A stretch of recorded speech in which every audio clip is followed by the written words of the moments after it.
Assalamualaikum,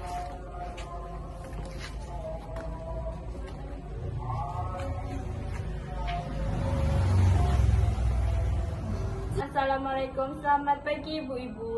Waalaikumsalam, Sus. Sebelumnya, perkenalkan saya perawat Dia dan teman saya perawat Risma. Di sini kita akan melakukan penyuluhan tentang perawatan ibu hamil dengan preeklamsi di rumah. Nah, ibu-ibu, topik ini sangat penting ya, karena preeklamsinya itu bisa menyerang siapa aja jika tidak ditangani dan diketahui sejak dini. Jadi Ibu, preeklamsia adalah sindrom kehamilan spesifik yang ditandai dengan munculnya hipertensi dan proteinuria setelah usia kehamilan 20 minggu pada wanita yang sebelumnya normal tensi. Penyebabnya kelainan implantasi plasenta yang menyebabkan pelepasan mediator inflamasi dan faktor antiangiogenik, memicu disfungsi endotel dan vasospasme. Dampaknya menyebabkan penurunan perfusi ke organ vital seperti ginjal, hati, plasenta, sistem saraf pusat, dan merupakan gangguan multisistem. Sus, apakah preeklamsia dapat terjadi sama ibu hamil yang mempunyai darah tinggi sebelumnya? Tidak selalu ya ibu, banyak ibu yang sebelumnya sehat namun saat hamil mengalami preeklamsia. Faktor resikonya antara lain hamil pertama, usia terlalu muda atau terlalu tua, bisa juga obesitas, hipertensi, diabetes, penyakit ginjal hingga kehamilan kembar. Terima kasih ya Sus. Terus saya mau tanya, kalau misalkan kaki bengkak itu termasuk preeklamsia juga? Belum tentu Bu, bengkak bisa normal dalam kehamilan. Namun jika bengkaknya cepat, terjadi di wajah dan tangan, disertai pusing atau tekanan darah naik, nah itu perlu diperiksa segera ya. Oke, Sus. Nah, jika tidak ditangani, preeklamsia dapat berkembang menjadi eklamsia, yaitu kejang pada ibu hamil. Bisa juga terjadi gangguan ginjal, edema paru, sindrom HLLP, gangguan pertumbuhan janin, hingga kematian janin. Sus mau tanya, apakah kejang itu berarti pastinya itu preeklamsia? Pada ibu hamil, kejang akibat preeklamsia disebut eklamsia. Kondisi itu sangat gawat darurat dan harus segera ke tenaga kesehatan.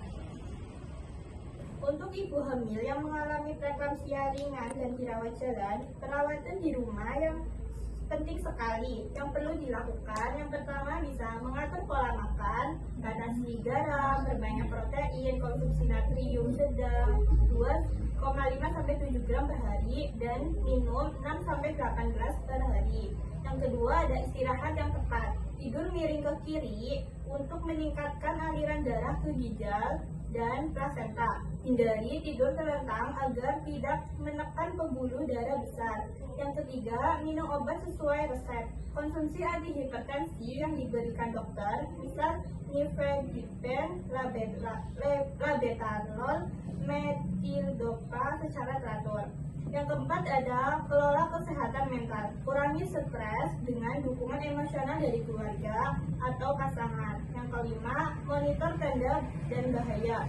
Laporkan segera jika muncul edema mendadak, sakit kepala berat, demam, tremor, atau kejang. Yang keenam ada hindari kebiasaan berbahaya. Tidak merokok, tidak minum alkohol atau kafein berlebihan, dan tidak konsumsi obat tanpa resep dokter. Baik ibu-ibu, hari ini kita sudah membahas pengertian preeklamsia, tanda bahaya, komplikasi, serta cara merawat diri di rumah. Apakah ibu-ibu ada pertanyaan lagi? Saya Sus, saya kan sering pusing, tapi tensi normal, apa itu termasuk tandanya Sus?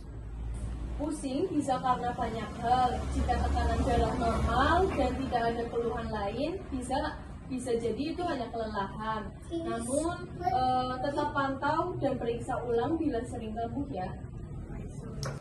Sus mau tanya, bagaimana dengan olahraga Sus? Ibu boleh olahraga seperti jalan kaki, stretching, atau penata yoga. Hindari aktivitas berat ya Bu. Gitu. Makasih ya, Sus. Sus, apakah perlu mengonsumsi suplemen tertentu? Beberapa suplemen yang biasa diberikan itu ada kalsium 1,5 sampai 2 gram, aspirin dosis rendah, dan magnesium sebagai pencegah kejang untuk kondisi tertentu. Semua harus sesuai anjuran dokter ya. Apa ada pertanyaan lagi Ibu-Ibu? Tidak ada, Sus. Baik Ibu, kalau tidak ada pertanyaan lagi, kami berharap dengan memahami materi ini, ibu-ibu bisa lebih waspada dan menjaga kesehatan diri serta janin. Jika ada gejala yang mencurigakan, segera periksa ke dokter ya. Baik, Sus. Nah Ibu, kami ada sedikit oleh-oleh berupa leaflet yang bisa Ibu bawa pulang. Ibu bisa baca-baca lagi dan Ibu bisa share ke tetangga-tetangga ya. Mari Ibu.